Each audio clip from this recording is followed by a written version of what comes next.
Sanskrit Sindhuja classes में आप सभी संस्कृत के शुद्धि पाठकों का हार्दिक स्वागत एवं अभिनंदन है। मित्रों, आज बिहार बोर्ड की कक्षा 9 की पुस्तक है, उसका चौथा पाठ हम लेकर के उपस्थित हुए हैं, चत्वारो वेदा। यह पाठ हमें बहुत महत्वपूर्ण लगा क्योंकि यहाँ से बीपीएससी के द्वारा जो तैयारी 2.0 की परीक्षा आयोजित की गई थी, उसमें से यहाँ से प्रश्न जैसा का तैसा ही उठा के दे दिया है इस चैप्टर से। इसलिए हमें लगा कि ये चैप्टर आप लोगों को पढ़ना चाहिए। एक बार जरूर आप लोग इसका अध्ययन करिएगा। और यहाँ से बीपीएससी के द्वारा ही नहीं पूछा जा सकता है, कोई भी बोर्ड परीक्षा आयोजित कराएगा जहाँ आपका विषय संस्कृत रहेगा। सामान्य ज्ञान में भी तो वेदों से संबंधित प्रश्न पूछा जाता है, तो ये आप लोगों के लिए जानकारी जो है बहुत महत्वपूर्ण है। सभी लोग इसका अध्ययन करिएगा। तो चलिए देखते हैं, पाठ का परिचय संक्षेप में देखते हैं। भारतवर्षस्य सांस्कृतिक निधिषु वेदाः प्रधान पदम धारयन्ति। भारतवर्ष के संस्कृत निधियों में वेद प्रधान पद को धारण करते हैं। संसारस्य उपलब्ध ग्रंथेषु तेयो प्राचीनतमः सन्ति। संसार के उपलब्ध ग्रंथों में वे ही सबसे प्राचीन हैं। भारतीयाः सर्वेऽपि वेद संबंधेन गौरवम् अनुभवन्ति। सभी भारतीय वेद से संबंधित होने के कारण गौरव का अनुभव करते हैं। ज्ञानस्य पर्याय एव वेदो वर्तते। ज्ञान का पर्याय ही वेद है। शास्त्राणि वेदानाम् उद्धृणै स्वसिद्धान्तान् प्रतिपादयन्ति। शास्त्र वेदों के उदाहरण द्वारा अपने सिद्धांत को प्रतिपादित करते हैं। प्रस्तुते पाठे चतुर्णां वेदानां स्वरूपं मुख्यम च प्रतिपाद्यम दर्शितम अस्ति। प्रस्तुत पाठ में चारों वेदों का मुख्य स्वरूप और उसका प्रतिपाद्य विषय वर्णित है। अस्माकं प्राचीना संस्कृति वेदेषु सुरक्षिता वर्तते।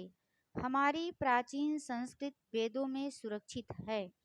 संसारस्य च प्राचीनतमं साहित्यं वेदेषु उपलभ्यते। और संसार की सबसे प्राचीन साहित्य वेदों में उपलब्ध है। सप्त सिंधु प्रदेशे निवसन्तः ऋषयः तात्कालिकं सर्वं ज्ञानं वेद रूपम अधारयन्। सप्त सिंधु प्रदेशे निवसन्तः, सप्त सिंधु प्रदेश में निवास करने वाले तत्कालीन ऋषियों का सारा ज्ञान वेदों में वर्णित है। यानी कि सप्त सिंधु प्रदेश में रहने वाले तत्कालीन ऋषियों का सारा ज्ञान वेदों में वर्णित है। ऐसा माना जाता है कि जो वेदों की रचना है ऋषि मुनियों ने किया है। जैसे अथर्ववेद है, सबसे अर्वाचीन वेद है, माना जाता है कि इसकी रचना अथर्वा नामक ऋषि ने किया है। कुछ लोग मानते हैं कि वेद अपौरुषेय हैं, ब्रह्मा द्वारा रचे गए हैं। कुछ मत मानते हैं कि वेदों की रचना ऋषियों के द्वारा हुई है। तो वही चीज इसमें बताया जा रहा है कि सप्त सिंधु प्रदेशे निवसन्तः ऋषयः तात्कालिकं सर्वं ज्ञानं वेद रूपम अधारयन्। सप्त सिंधु प्रदेश में रहने वाले तत्कालीन ऋषियों का सारा ज्ञान वेदों में वर्णित है। विशेषतो यज्ञ संचालनाय एकस्यापि वेदस्य चत्वारि रूपाणि कृतानि आसन्। विशेष रूप से यज्ञ के संचालन के लिए एक वेद के 4 रूप किए गए हैं। अतएव चत्वारो वेदाः इति परंपरा प्रवृत्ता। इसलिए चारों वेदों 4 वेदाः 4 वेद इति माने ऐसी परंपरा प्रवृत्ता चल पड़ी। इसलिए 4 वेद यानी कि 4 वेद ऐसी परंपरा चल पड़ी। ते च वेदाः ऋग्वेदाः यजुर्वेदाः सामवेदाः अथर्ववेदश्च इति सन्ति। वे हैं ऋग्वेद, यजुर्वेद, सामवेद और अथर्ववेद इति सन्ति। यानी इति माने ऐसा, सन्ति माने हैं। अब यहाँ से भी प्रश्न पूछा जा सकता है कि वेदों की संख्या कितनी है? 4। या वेदों का क्रम दे देगा, ऋग्वेद के बाद दे देगा सामवेद, या ऋग्वेद के बाद दे देगा अथर्ववेद। चारों का सही क्रम में मिलाना होगा।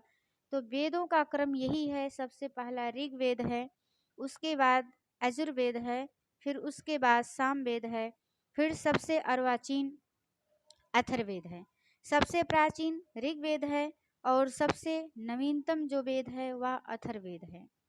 ऐसा कहा जाता है कि अथर्वा ऋषि ने इसकी रचना की है, इसलिए इसको अथर्ववेद कहा जाता है। ऋग्वेदाः प्राचीनतमान् मंत्रान् धारयन्ति। ऋग्वेद में प्राचीन मंत्र हैं, यानी कि ऋग्वेद प्राचीन मंत्रों को धारण करता है। अतएव इतिहासस्य विद्वांसः तस्य महत्वम अतितराम मन्यते। इसलिए इतिहास के विद्वान उसका महत्व अत्यधिक मानते हैं। अयम वेदो दशसु मंडलेषु विभक्ता। यह वेद 10 मंडलों में विभक्त है। कौन सा वेद 10 मंडलों में विभक्त है? ऋग्वेद।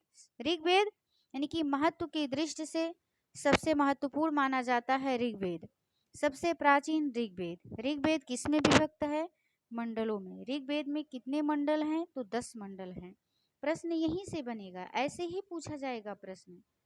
प्रतिमंडलम चा ऋक् समूह रूपाणि सूक्तानि बहूनि विद्यन्ते।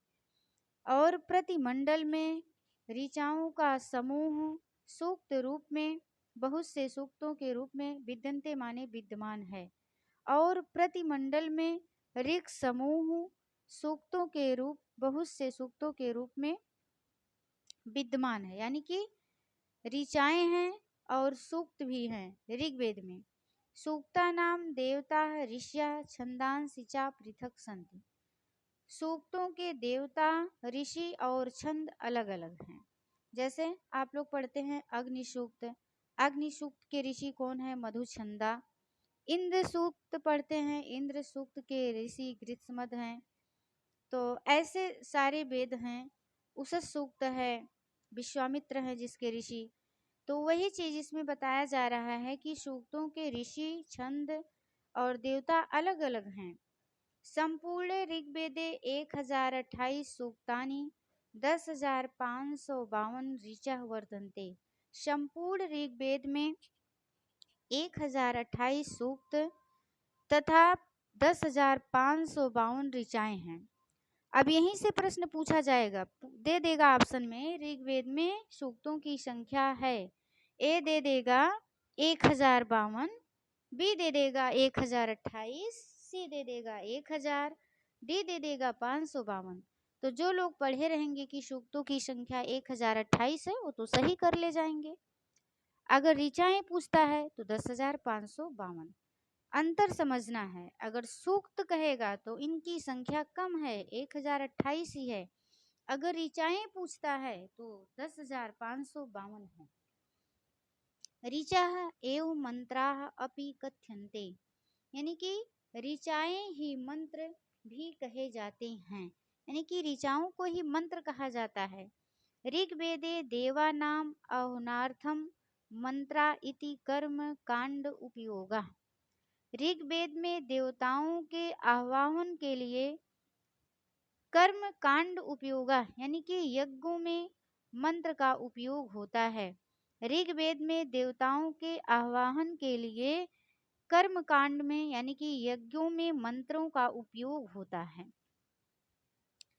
यजुर्वेदा शुक्ल कृष्ण रूपेण द्विधा। और जो यजुर्वेद है उसका आप लोग पढ़े हैं द्विधा विभाजन, यानी कि शुक्ल यजुर्वेद का विभाजन जो है कितने प्रकार से किया गया है? तो 2 प्रकार से। पहला है शुक्ल यजुर्वेद, दूसरा है कृष्ण यजुर्वेद। शुक्ल यजुर्वेदा, शुक्ल यजुर्वेदा कृष्ण यजुर्वेदा, यानी कि यजुर्वेद के 2 विभाजन हैं। पहला है शुक्ल यजुर्वेद, दूसरा है कृष्ण यजुर्वेद। अब प्रश्न तो ऐसे ही पूछेगा, शुक्ल यजुर्वेद के कितने भाग हैं या कितने भेद हैं? तो 2 हैं। जब पढ़े रहेंगे 2 द्विधा, देखिए आपकी ही पुस्तक में लिखा है द्विधा, तभी आप सही कर पाएंगे। नहीं तो 4 ऑप्शन में रहेगा 4 करके चले जाएंगे जब 2 नहीं पढ़े रहेंगे। प्रायेण शुक्ल यजुर्वेदः यो उत्तर भागे प्रचलिताः। प्रायः शुक्ल यजुर्वेद ही उत्तर भारत में प्रचलित है। तस्मिन् 40 अध्यायाः सन्ति, उसमें 40 अध्याय हैं। यानी कि उत्तर भारत में शुक्ल यजुर्वेद ही प्रचलित है और शुक्ल यजुर्वेद में 40 अध्याय हैं। ये प्रश्न आपका परीक्षा के लिए बन सकता है कि शुक्ल यजुर्वेद में कितने अध्याय हैं, या ये भी पूछ सकता है किसमें विभाजित है, दे देगा कांडों में, अध्यायों में, अनुवाकों में। जब आप लोग पढ़े रहेंगे कि शुक्ल यजुर्वेद जो है अध्यायों में विभाजित है और 40 अध्याय हैं, तभी आप सही करके आएंगे इस प्रश्न को।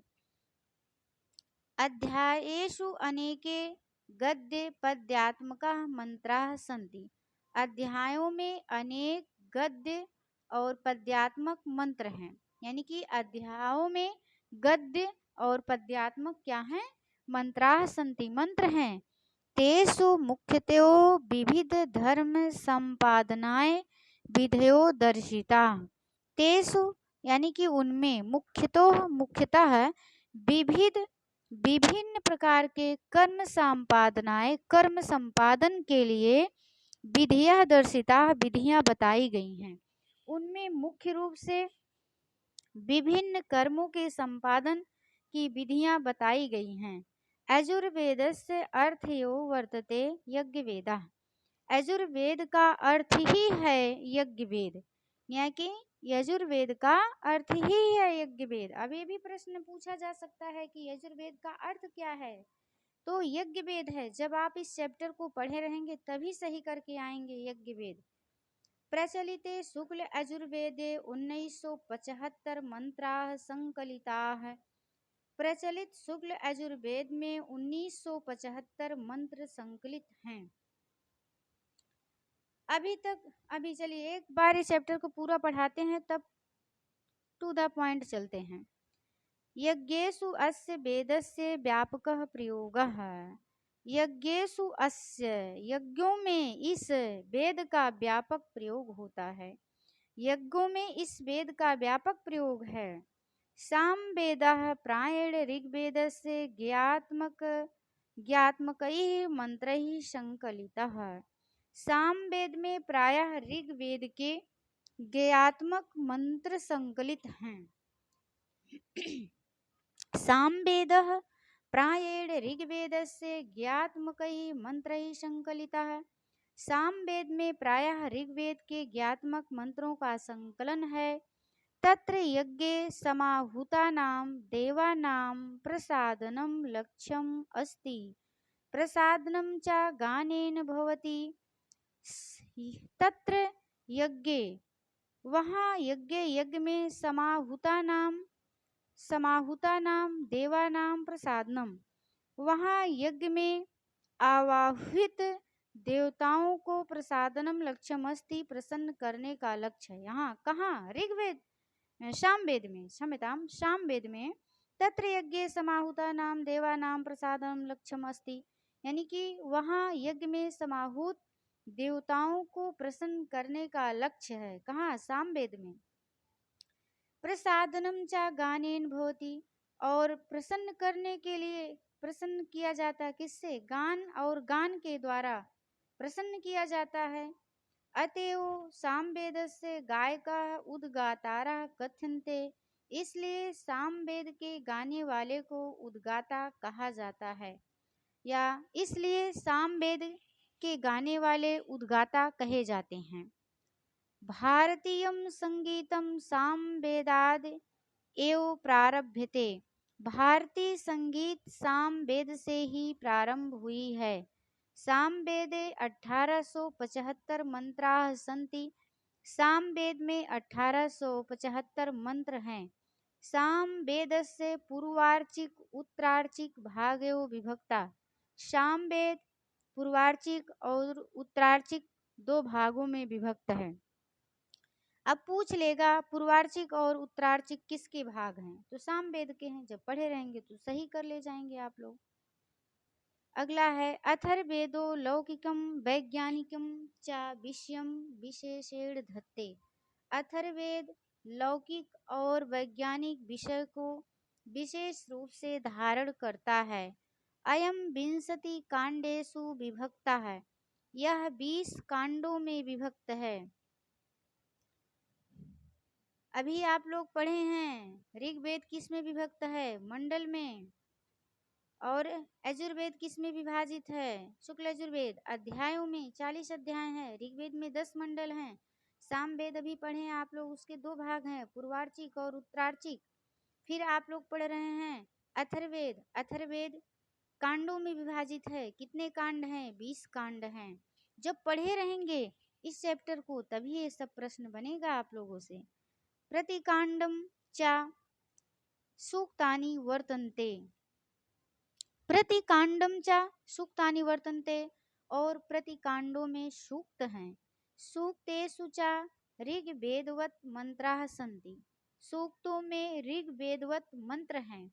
संपूर्ण अथर्ववेदे 730 सूक्तानि 5987 मंत्राश्च विद्यन्ते। संपूर्ण अथर्ववेद में 730 सूक्त और 5987 मंत्र विद्वान हैं। अब ये भी आप लोगों को याद करने की जरूरत है, पूछा जा सकता है। अगर सूक्त पूछेगा अथर्ववेद में तो 730 लगाएंगे।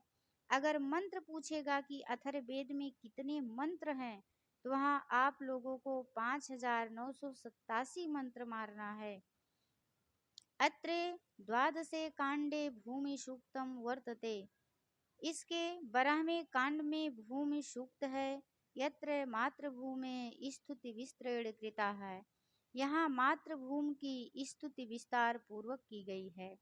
ये बहुत पूछता है, यहाँ तक यूजीसी नेट तक पूछता है कि भूमि सूक्त का वर्णन कहाँ है? अथर्ववेद में है। कहाँ है अथर्ववेद की? किस कांड में? 12वें कांड में है। तो ये कोई जरूरी नहीं है कि बीपीएससी के लिए ही इम्पोर्टेंट है आपका, हर एग्जाम के लिए इम्पोर्टेंट है आपका। ये डीएसएसबी के लिए भी इम्पोर्टेंट है यह वीडियो, यूजीसी नेट के लिए भी इम्पोर्टेंट है। यानी कि क्वेश्चन जो इससे बन रहे हैं वो आपके लिए महत्वपूर्ण है। भूमि सूक्त ऋग्वेद क्षम्यताम, भूमि सूक्त अथर्ववेद के 12वें कांड से है। और इस जो भूमि सूक्त है इसमें मातृभूमि की स्तुति की गई है। आया समझ में? एते सर्वे वेदा मंत्राणाम संकलत्वेन संहिता अपि कथ्यन्ते।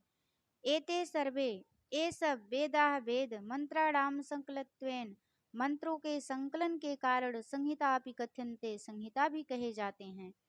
तदंतरम तद व्याख्या रूपाणि ब्रह्मांडानि बहूनि वर्तन्ते।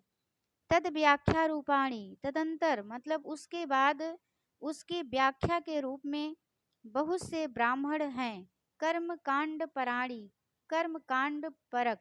यानी कि आप लोग पढ़े हैं कि वेदों के भाग हैं ब्राह्मण, आरण्यक, उपनिषद। तो जो ब्राह्मण हैं उसमें कर्मकांड, कर्मकांड है, यज्ञों से संबंधित हैं। जो ब्राह्मण हैं वेदों के ही भाग हैं, उसमें यज्ञों को विधि विधान का वर्णन है। तदंतरम तद व्याख्या रूपाणि ब्रह्मांडानि बहूनि वर्तन्ते।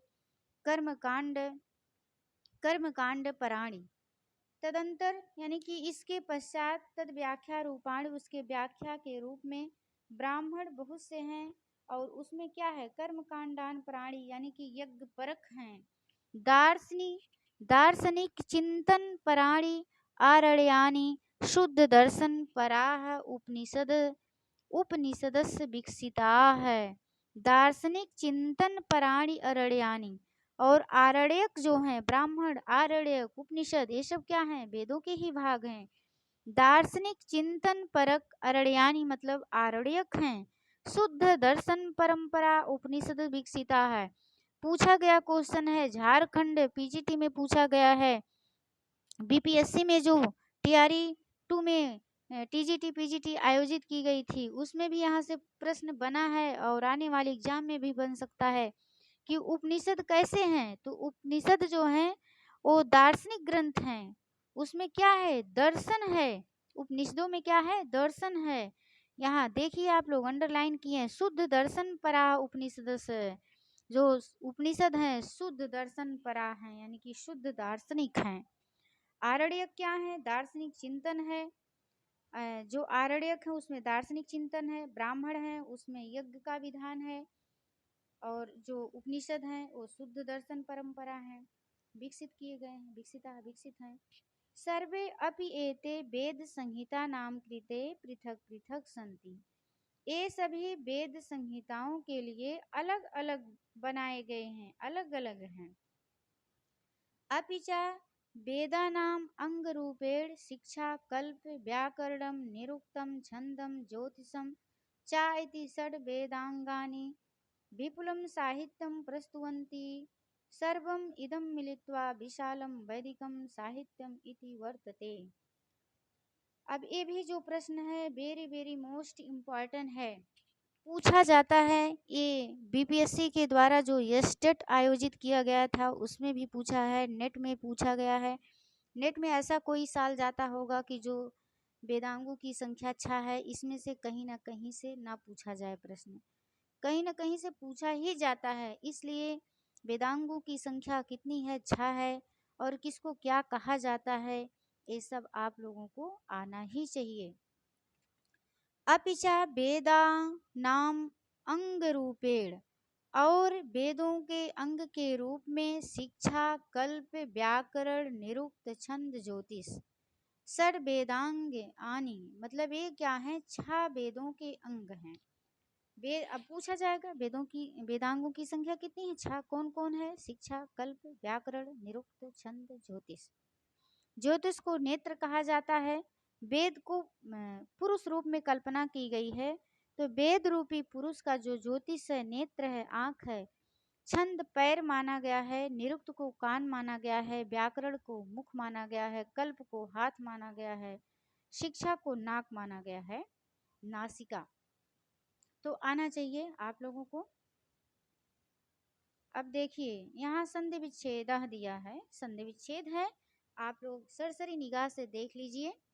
संस्कृति ही वेदेषु, इसका विच्छेद करेंगे, हो जाएगा संस्कृति ही वेदेषु ऋष्यास्तत्कालिकम, तो विच्छेद करेंगे ऋष्य धन तत्कालिकम।